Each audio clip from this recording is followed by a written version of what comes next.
On the continents of The Witcher roam many dangerous beasts, from drowners to dragons, from manticores to griffins.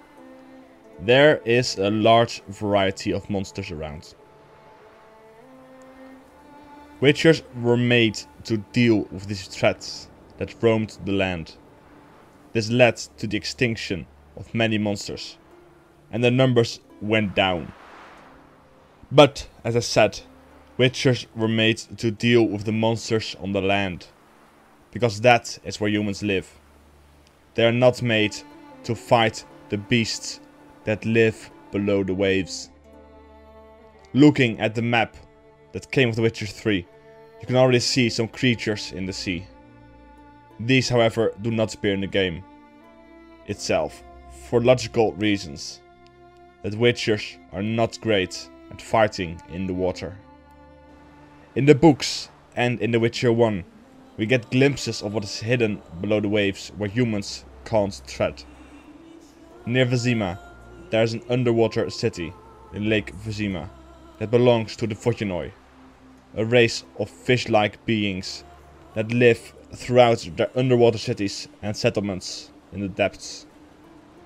They are also said to inhabit the city of Is, a sunken city west of Bremerford. The entrance to the city is marked by two large rocks called the Dragon's Fangs. From here there are steps that lead down into the depths. The Voginoi still guard the city and attack anyone who gets too close. However, the Voginoi aren't alone down there. In the ocean there also live mermaids, like Shinas. These mermaids speak a singing version of the Elder speech, and therefore it seems likely that they were in contact with elves at some point in the past. The mermaids and mermen are not the most dangerous parts about themselves. They are said to have the ability to summon krakens from the ocean's depths. There are a few other ocean and water-dwelling creatures that are said to resemble these mermaids. They are nymphs and sirens.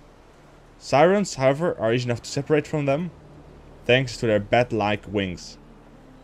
When talking about stuff that lies underwater in The Witcher, you can't forget the Setna Abyss. This large underwater trench was named after a goddess of the sea, Setna.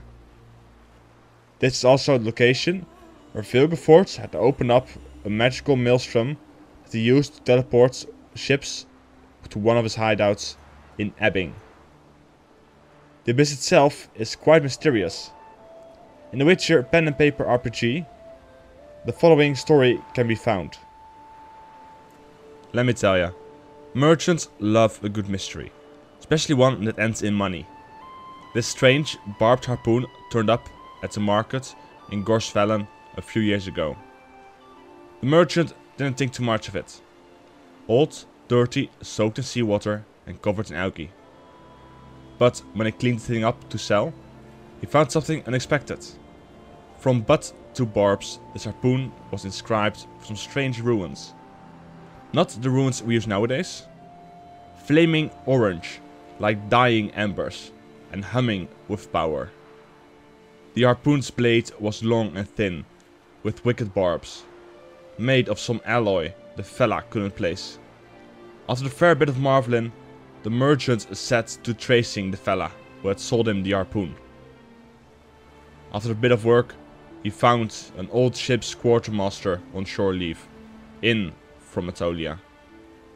Turns out the quartermaster had been given the harpoon by a crewman on a Skellige whaling ship that hadn't the coin to pay for a new blade back on the islands. The quartermaster said that the whaler had said he found the harpoon washed up on shore back on Faroe, but he hadn't touched the thing much, because it made the water act strange. Never heard specifics on what he meant by make the water act strange though. This merchant talked the ears off of other merchants and scholars in Gorsvellen about the ruins and the harpoon without finding much. Could have headed to Aretusa, but they probably just kept the harpoon and tossed the poor bastard out on his ear. After a few days of this, the merchant came across a priestess of the Lady of the Lake, who had come to Gorsvellen in from Vizima.